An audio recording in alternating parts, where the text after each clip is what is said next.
Assalamualaikum warahmatullahi wabarakatuh. Alhamdulillah wassalatu wassalamu ala Rasulillah wa ala alihi wa sahbihi wa man tabi'ahu wa wala. Wa ba'd. Saudara-saudari sidang penonton yang rahmati Allah sekalian. Hari ini kita masih lagi baru melalui bulan kemerdekaan. Tentulah ada sesuatu yang kita boleh kongsikan bersama. Khususnya bulan kemerdekaan ni bulan untuk memperingati cinta kita kepada tanah air. Antara lambang cinta kita kepada tanah air tu, kita naklah bersatu. Tapi adakah betul kita faham tentang bersatu tersebut? Kerana bersatu yang difaham oleh ramai orang, adakah sama dengan apa yang Islam fahamkan kepada kita? Ada orang mengaku jemaah mereka bersatu, parti mereka bersatu, keluarga mereka bersatu, negara mereka bersatu. Betulkah bersatu? Tuan-tuan dan puan-puan dan Kristian, bersatu yang Allah kendaki, yang Islam kendaki, yang diajar kepada kita ni tak sama sebenarnya dengan apa yang banyak pihak mendakwa mereka bersatu. Kerana untuk bersatu ni mestilah dengan apa yang Allah sebut dalam Quran, wa'tasimu bihablillahi jami'an wa la tafarraqu. Wa'tasimu, hendaklah kamu pegang bihablillahi jami'an, dengan tali Allah seluruhnya kamu pegang, dan jangan kamu bercerai-berai, berpecah belah.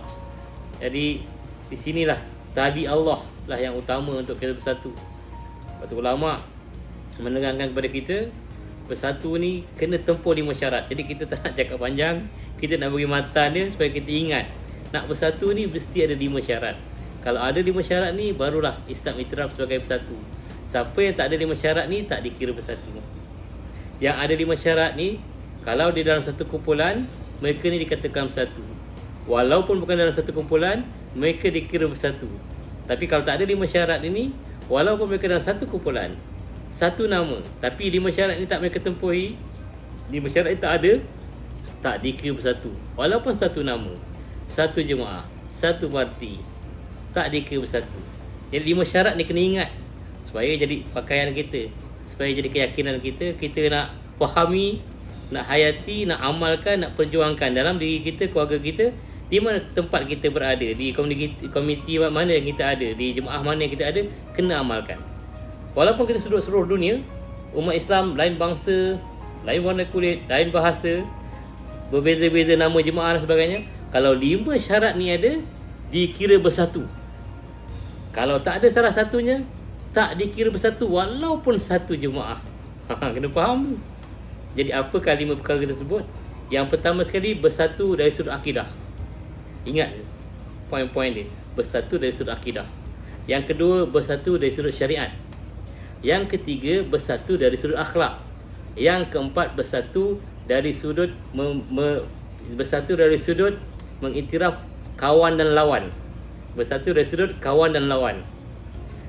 Yang kelima, bersatu tentang perkara-perkara khilafiah. 5 perkara je, ingat ni dulu. Bersatu akidah, bersatu syariat, bersatu akhlak, bersatu dalam mengenal kawan dan lawan, bersatu terhadap perkara-perkara khilafiah. Yang pertama, bersatu syariat, bersatu akidah. Semua anggota satu komuniti itu, atau satu parti itu, atau satu jemaah itu mesti beriktikad, berakidah ahli sunnah wal jemaah. Kalau tak beriktikad ahli sunnah wal jemaah, pada kita bukan bersatu, walaupun satu jemaah. Kalau satu jemaah tu ada Syiah, ada kat situ Murji'ah, ada kat situ Jabariyah, ada kat situ macam-macam fahaman lah, itu tak dinamakan bersatu.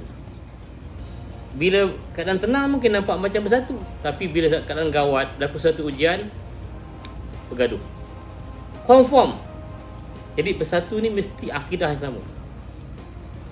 Akidah ni tak boleh kena ahli sunnah wal jamaah. Rasulullah kata, akan berpecah umatku kepada 73 golongan, satu golongan je masuk syurga. Itulah orang yang di atas itikat aku dan para sahabat, ataupun itikat ahli sunnah wal jamaah. Atau kama qala. Bersatu yang kedua, bersatu sudut syariat. Semua orang dari satu jemaah itu, satu parti itu, satu kumpulan itu, satu komuniti itu, atau seluruh umat Islam lah, kalau nak dikatakan bersatu, kena bersatu dari sudut syariat. Apa dia syariat? 5 hukum tu. Wajib, sunat, haram, makruh, harus, itu semua dia kena pegang. Yang wajib dia kena yakin itu wajib, dia buat. Yang sunat dia kena yakin itu sunat, dia usaha lakukan semampu yang boleh. Yang haram dia kena yakin itu haram dan dia tinggalkan. Yang makruh dia kena yakin itu makruh, dia faham itu makruh, dia cuba usaha hindarkan, tinggalkan. Yang harus dia cuba usaha jadi ibadah. Semua kumpulan tu kena macam gitu. Semua ahli dan keluarga itu kena macam gitu.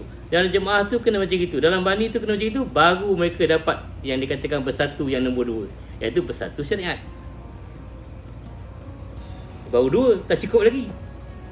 Kalau dalam satu kumpulan, kalau walaupun satu kumpulan nama yang sama, ada yang kata ni wajib, tapi benda yang sama, ada yang kata tak wajib. Sembahyang wajib, yang kata tak ada, kita pun sibuk. Orang sibuk tak payah sembahyang. Dalam satu parti, dalam satu kumpulan, tetapi ada yang menerima tak menerima yang wajib sebagai wajib, ada yang tak. Atau ada yang menerima yang haram sebagai haram, ada yang tak. Tak bersatu. Tak bersatu dari sudut syariat. Yang ni kata bohong ni haram, tak boleh buat. Yang ni kata biasalah, ada masa-masa kita bohong lah. Dan sebagainya. Kiaskan yang lain, yang harus, yang makruh, yang sunat dan sebagainya. Mesti semua yakin setiap hukum hakam yang 5 itu adalah dengan fahaman yang sama dan diamalkan. Itu baru bersatu dari sudut syariat. 2. Yang ketiga, bersatu dari sudut akhlak. Semua umat Islam atau semua anggota dalam satu komuniti itu ataupun satu keluarga itu atau satu bani itu, satu jemaah itu, dia kena sama-sama nak mendapatkan akhlak Rasulullah. Baru dikatakan bersatu. Apa akhlak Rasulullah? Akhlak dengan Allah, akhlak dengan sama manusia. Sabar, kena yakin itu adalah adab yang kita kena yakin, kena amalkan. Itu adab Rasulullah, kita kena sama-sama sabar. Syukur itu adalah akhlak, kita kena sama-sama syukur. Redha itu adalah akhlak, kita terima redha sebagai satu sifat Allah Muhammadah, kita kena amalkan. Ini adalah akhlak Rasulullah. Dan akhlak saya macam-macam tu kan. Innama bu'ithu fi utammima makarimal akhlak. Rasulullah tu kata aku dibangkitkan untuk menyempurnakan akhlak yang mulia. Semua kumpulan itu akhlaknya macam itu, menujulah, berusaha bersungguh-sungguh menuju ke arah akhlak yang kita sebutkan. Itu mereka dikatakan dah masuk ke bersatu dari sudut akhlak. Syarat yang ketiga mereka dapat. Tapi kalau dalam satu jemaah sekalipun, nama sama, jemaah yang sama, tetapi ada yang nak sabar, ada yang pemarah dan pejuang kemarah dia. Dia kata marah memang boleh. Ada yang betul ansur, ada yang tak boleh betul ansur. Ada yang redha, ada yang tak boleh redha. Ada yang pemurah. Ada satu yang di kalangan jemaah yang sama, bakhil gila. Tenaga tak ada keluar, semua tak ada keluar, duit lagi lah. Yang itu tak bersatu. Walaupun satu jemaah, walaupun satu nama. Cantik, Islam terang kepada kita tu cantik. Yang keempat, bersatu dalam mengenal kawan dan lawan. Bila kita tentukan seorang tu, satu golongan itu adalah kawan kita, semua kumpulan kita, semua tim kita, semua jemaah kita mesti menganggap orang itu adalah kawan kita. Orang mukmin dan sesama mukmin, mereka kawan kita. Kalau kita tetapkan seseorang itu, satu kumpulan itu, mereka adalah musuh mukmin kan dia beritahu siapa-siapa, mereka adalah musuh kita. Kena yakin mereka itu musuh kita dan kena bermuamalah. Kita kena bergaul kepada mereka sebagai mereka itu musuh kita. Jangan terpengaruh pada mereka dan sebagainya. Kalau sama yang ni, baru dikatakan bersatu dari sudut mengenal kawan dan lawan. Baru empat syarat. Yang kelima, bersatu dalam perkara-perkara khilafiah. Di dalam Islam, tuan-tuan dan puan-puan sekalian, ada perkara-perkara yang berbentuk furu', bukan yang usul, bukan akidah, yang berbentuk syariat. Ada yang dibenarkan berbeza pendapat, yang dipanggil ikhtilaf. Ikhtilaf ummati rahmatan, kata Rasulullah. Ikhtilaf dalam perkara-perkara yang furu' ni rahmat. Boleh diamalkan oleh sebagian orang ni mengambil pendapat yang lain pula berdasarkan kefahaman mereka kepada hadis dan sebagainya. Jadi kalau ada benda-benda yang bentuk khilafiah, maka kita terima itu adalah khilafiah, masing-masing boleh beramal cara masing-masing. Doa kunut, ada kata dia sunat muakkad, ada mazhab yang kata tak ada doa kunut. Okeylah, masing-masing beramal lah dengan cara masing-masing, dan kita terima ini adalah perkara khilafiah dan masing-masing boleh beramal dengan cara masing-masing. Kalau ada yang ni, mereka dikira bersatu.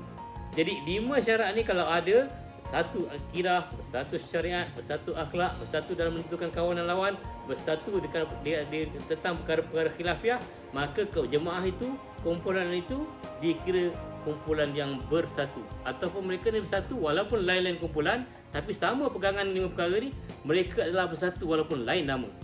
Tetapi kalau dalam satu jemaah yang sama, akidahnya berbeza-beza, syariat dalam keyakinan syariat, pengamalan syariat pun berbeza-beza, akhlak yang tak sama dan sebagainya. 5 perkara itu tak sama, mereka ini tak dikatakan bersatu walaupun namanya satu. Jemaah ni nama satu. Allah sebut dalam Quran, tahsabuhum jami'a wa qulubuhum syatta. Kamu menyangka mereka bersatu tapi sebenarnya hati mereka berpecah belah. Allah yang cakap. Jadi tak semuanya yang kita nampak tu bersatu.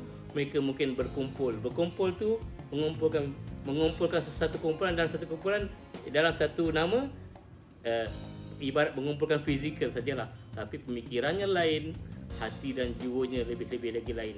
Yang dikatakan bersatu, dia mesti bersatu pemikiran dia, jiwanya, rohnya sama, seia sekata, walaupun duduk di rata tempat di seluruh dunia, mereka tetap dikatakan bersatu kalau hati dan jiwa mereka, fikiran mereka satu. Wa bihi wallahu a'lam. Assalamualaikum warahmatullahi wabarakatuh.